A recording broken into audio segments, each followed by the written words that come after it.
চট্টগ্রামের সীতাকুণ্ডের ফৌজদারহাটে ডিসি পার্কে দুই পক্ষের সংঘর্ষে দুজন আহত হয়েছেন। জেলা প্রশাসন জানায়, গতরাত 9:30টার দিকে ডিসি পার্ক এলাকায় মহাসড়কে যানজটকে কেন্দ্র করে লরি ও শ্রমিকদের দুই পক্ষের মধ্যে বাকবিতণ্ডা হয়।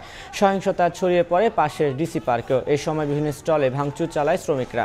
এক পর্যায়ে ট্রেলার শ্রমিকরা বন্দরের রাস্তা অবরোধ করেন। খবর পেয়ে সেনাবাহিনী, পুলিশ ও জেলা প্রশাসনের ম্যাজিস্ট্রেটরা ঘটনাস্থলে গিয়ে পরিস্থিতি নিয়ন্ত্রণে আনেন। সন্ত্রাসী বাহিনী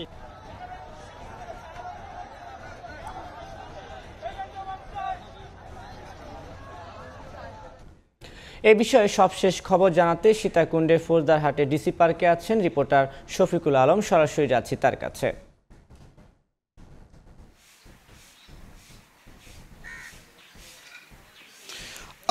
আসলে যারা বিনোদন প্রেমী, যারা শুক্রবার সহ বন্ধের সময় যারা ঘুরতে আসে, তাদের জন্য আসলে বড় ধরনের ক্ষতি হয়ে গেল। চট্টগ্রামে বিনোদনের অন্যতম যে জায়গা, যে ডিসি পার্ক, যেখানে প্রতিদিন বলা হচ্ছে ছুটির দিনে 40 থেকে 50 হাজারের বেশি মানুষ আসে এবং অন্যান্য সময় কিন্তু 5 থেকে 10-20 হাজার মতো মানুষ প্রতিদিন আছে। সেই ডিসি হিলে, ডিসি পার্কে গত রাতে কিন্তু যে তাণ্ডব লীলা চালিয়েছিল সেটির স্পষ্ট হচ্ছে। এখানে যে প্রধান ফটকে যে স্টলগুলো রয়েছে, ফুলের যে গাছগুলো রয়েছে, চারাগুলো রয়েছে, সবগুলো তাণ্ডব লীলা চালিয়েছে।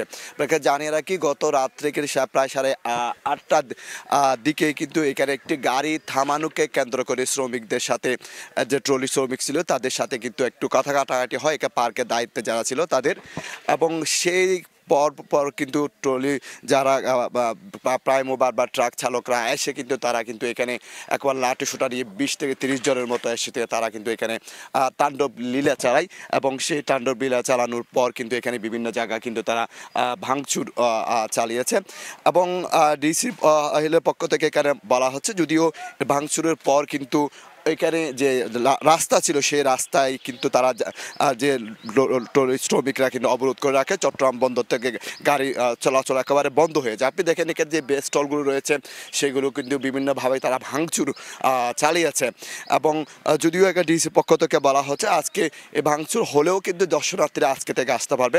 তবে গতকাল যখন এখানে রাতভর যে ভাঙচুর হচ্ছে, যখন তাণ্ডব লীলা হচ্ছে, তখন এখানে যারা দর্শনার্থী ছিল যে তাদের মধ্যে এক ধরনের আতঙ্ক বিরাজ করছে। পরবর্তীতে স্থানীয়রা এসে তাদেরকে রক্ষা করে বিভিন্ন জায়গায় নিয়ে যায়। আমরা একটু দেখানোর চেষ্টা করি, যেগুলো দেখানোর চেষ্টা করি আসলে যেই ভেঙে গেছে সেগুলো কিন্তু আসলে নিয়ে যাচ্ছে শ্রমিকরা। এখানকার যারা আছে তারা কিন্তু সেই ভাঙা জিনিসপত্রগুলো নিয়ে বিভিন্ন জায়গায় কিনা আবার রাখার চেষ্টা করছে। তো গত রাত্রে যে আসলে সংঘর্ষের পর কিন্তু এখানে ট্রাক লরি চালকরা কিন্তু সড়ক অবরোধ করে রাখে 4 দফা দাবিতে। আবার রাত্রেই কিন্তু এখানে বিপুল সংখ্যক আইন শৃঙ্খলা রক্ষা বাহিনীর সদস্যরা আসে এবং বৈষম্যবিধি শিক্ষার্থীরা এসে কিন্তু তারা শ্রমিকরা যে 4 দফা দাবিতে তাদেরকে রাস্তা থেকে তুলে কিন্তু যান চলাচল স্বাভাবিক রয়েছে।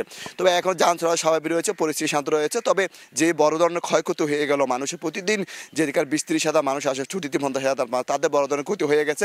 এবং আজকে থেকে কিন্তু আবার স্বাভাবিক মতো আবার ডিসি হিলে যারা দর্শনার্থী তারা আসতে পারবে। এই ছিল বাকি সর্বশেষ তথ্য। এতক্ষণ সরাসরি যুক্ত ছিলাম চট্টগ্রামে।